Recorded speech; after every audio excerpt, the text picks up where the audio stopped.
The Great Pyramid is the only survivor of the 7 wonders of the ancient world. It was the final resting place of the pharaoh Khufu.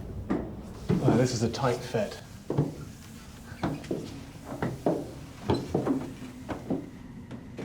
800 years later, the pyramid builders at Saqqara must have learnt many lessons from this masterpiece. Constructed using 2 million blocks, the Great Pyramid weighs 5 million tons. It rises at a constant angle of 51 degrees to reach the height of a 35-story building. All built in less than 15 years using soft copper tools and a simple plumb line. Inside is a complex network of passageways linking the entrance to the burial chamber deep within.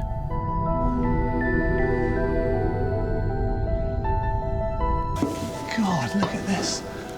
Oh my goodness. Amazing. So where are we here? I mean, this is just extraordinary, this... The Grand Gallery. This is the Grand Gallery. The most fascinating structure on Earth.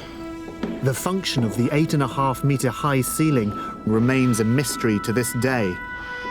The pyramid is one of the most explored monuments in human history, but it kept a secret for 4,500 years. In the roof of the Grand Gallery is a passageway that until 170 years ago led nowhere. Only blasting with gunpowder revealed 5 more cramped chambers stacked one on top of the other. The topmost has a triangular ceiling designed to take the load of the thousands of tons of limestone above.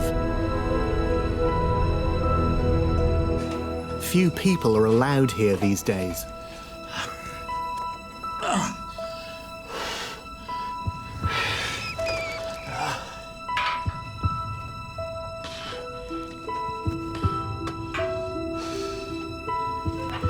Okay.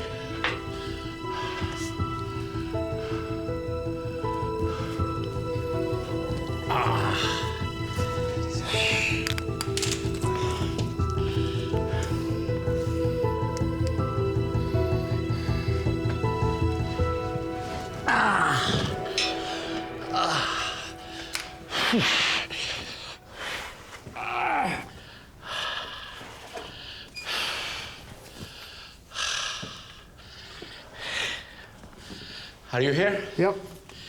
Now I need to tell you some important things here.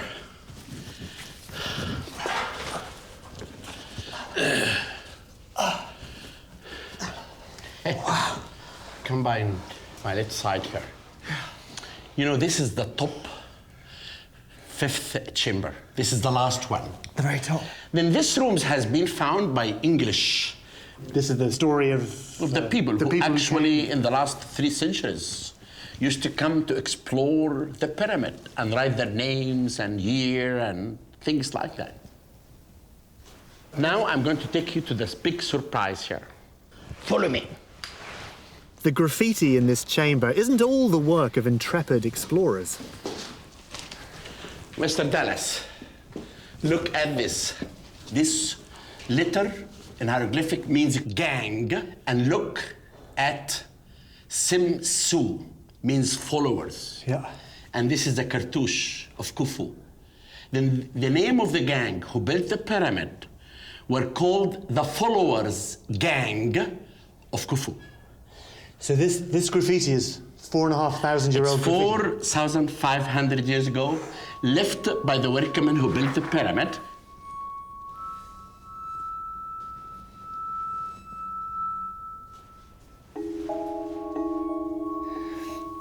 I can't imagine another room on Earth that has such historical significance. Not just historical significance, actually, such scientific significance. The science, you've got this vaulted ceiling, which as an engineering project means so much. It's supporting the weight of the pyramids. It's extraordinary they had that technology 4,500 years ago. And then with obviously history, you've got the history of the pyramid itself, which we know. But within this room itself, you have these fantastic stories. Obviously, the other people who've been here before. It is amazing. It's special. Sarah's satellite archaeology is good at identifying mud brick buried just beneath the surface. But what about stone circles in a vast wilderness of sand? sat-nav will help narrow down the location, but then it's down to us to spot them. Arkak, I don't mean to be funny, but we have been walking for quite a while. Are you sure you know where we're going? Well, this is the thing that you can never be sure of. Things are looking more promising, very promising. And look at where we are right now. Where might that be? Okay, look, you see these large circles? Sarah may be able to see something, but I'll need some convincing. From above, you really get a sense of the circles. From here, it's very difficult to make them all out, isn't it? But is there any other evidence that people once lived here? And look at this, look here, look. These are tools. These are, or evidence of work tools. Look at this. Look at this piece. It's a beautiful piece. It takes an incredible craftsman to know the right angle, the right pressure, and they strike the stone, and you've got a perfect flake, or they work a stone down so you get perfect edges. The remains of prehistoric human activity are all around us. What's that, Sarah? Wow, it's ostrich eggshell. They would have used these ostrich eggshells as vessels for carrying water. You're kidding. No, and there's a bunch of it. Whoops, it's all over the place. Is this another piece here? Yeah. Everything suggests this desert wasteland was once a very fertile place.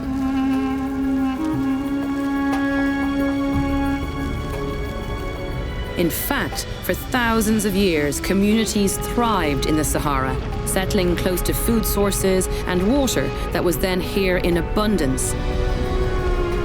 Satellites can quickly map hundreds of square kilometers that would have taken years using conventional archaeology. Now we can get a far better picture of how many people lived here in prehistoric times. A team from Cairo University begins drilling into the mud to obtain core samples. In such a large area, though, coring is a bit of a lottery. A few centimetres in the wrong direction might miss the telltale piece of pottery or the treasure that's remained undisturbed for centuries. And after 3,500 years of annual flooding, the evidence will be deeply buried. Already, the corer has dug down 5 metres. Hi, Bettina. Hi, Julius. Hello. Hi, Dallas. How are you doing? Oh, we're having fun. Have you found anything of note? I've got a very nervous Sarah Parker here. She's gone all quiet and silent. We found lots of mud, and it's absolutely packed with pottery. It's not so obvious, but you can see there, but we've actually picked loads of this out already. This is 6 metres down, so yeah, we must be a fair way back. I mean, the sort of general ballpark figure is 1 metre per 1,000 years, so we'd be thinking we were several thousand years back. Look at that. Oh, nice well job, done. Dallas. It's not. Is it a rim? This is my Indiana Jones. It belongs in a museum. Did you find a rim? Is it a rim? It's No. not rim, It's not. no, unfortunately not. It's very satisfying doing this. It's lovely, really isn't good, it? I don't Straight know. back to kindergarten. Yeah, no, exactly. It's going to take time to date all this pottery and sift through the mud to make sure we don't miss anything. Will we find more than just the rubbish from an old village? Is there any evidence of the lost capital city?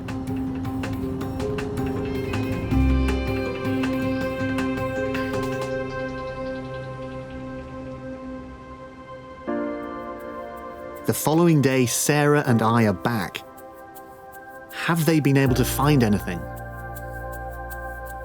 They've certainly dug up a huge amount of pottery. It's from the right date, it's definitely Middle Kingdom, but it could still be from a small village. I mean, is there anything sort of, in your boxes that sort of suggests this is a lost city rather than just any old settlement? Starting to find things like carnelian chips, which straight away raises the status of what's going on. That is very interesting. Why is that interesting? Well, we call it a semi-precious stone, but it was much prized for making of amulets and decorative inlays. Oh, okay, so this is evidence that this has been worked and people are using this material to make jewellery, Exactly. that sort of thing. And then we've got this beautiful piece of agate Oh, wow. Wow, look at that. This is incredibly unusual. Yeah, I mean, no, that's quite rare. to find this in a core is extraordinary. And this is the jewel in the crown. Jewel, yeah. Never before found in a core in Egypt.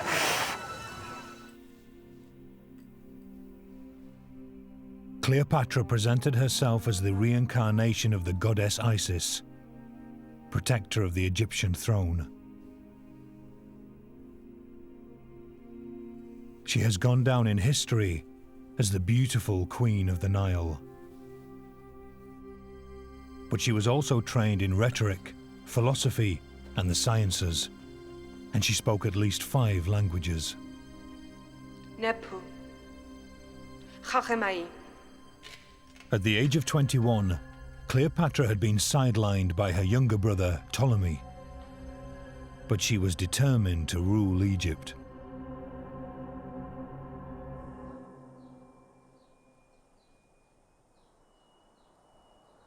Her plan would unfold in the great city of Alexandria.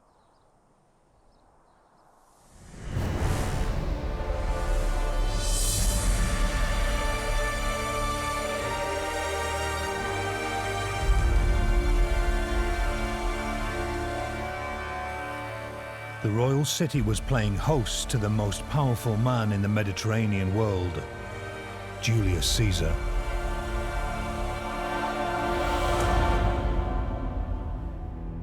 Caesar was a ruthless warrior. He was also an ambitious politician, eager to win power in Rome.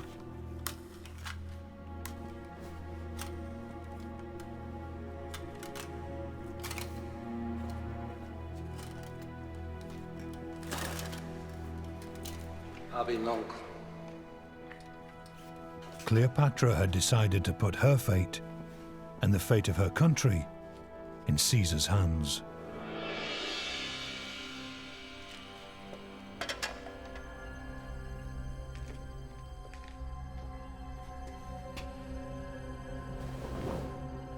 Her brother had surrounded the palace with guards to keep them apart. But Cleopatra found a way into Caesar's chamber.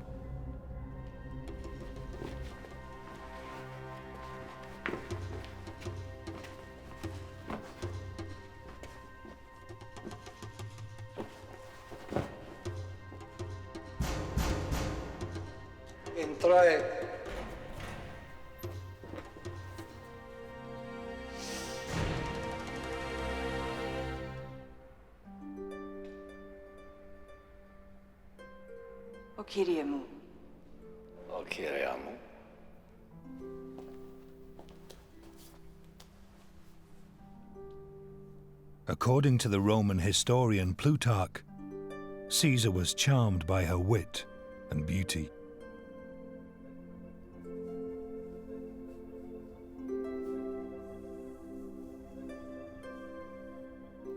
Cleopatra now had a chance to take the throne.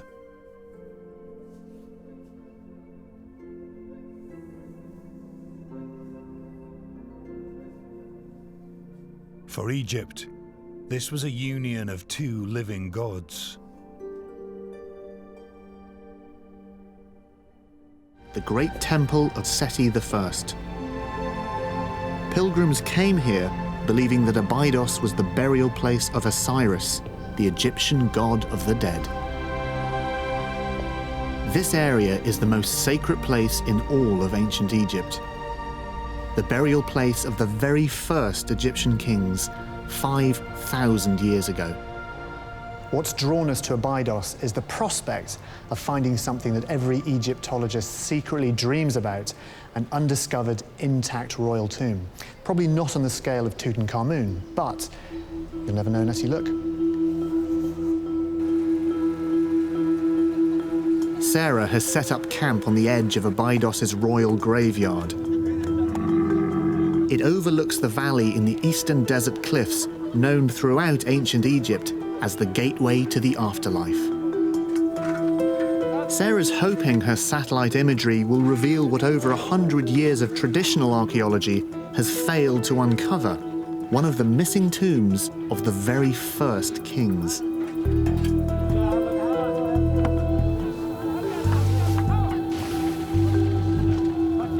I'm meeting archaeologist Dr. Gunter Dreyer, who's been working here for 30 years. He wants to show me his current dig. Actually, this is the earliest royal burial ground of Egypt. Right. The earliest rulers of Egypt, pre-dynastic ones, and the rulers of the first and second dynasty are buried here, about 3000 BC. We are in the very heart of the beginning of Egyptian culture here. Wow, that is a lot of pottery.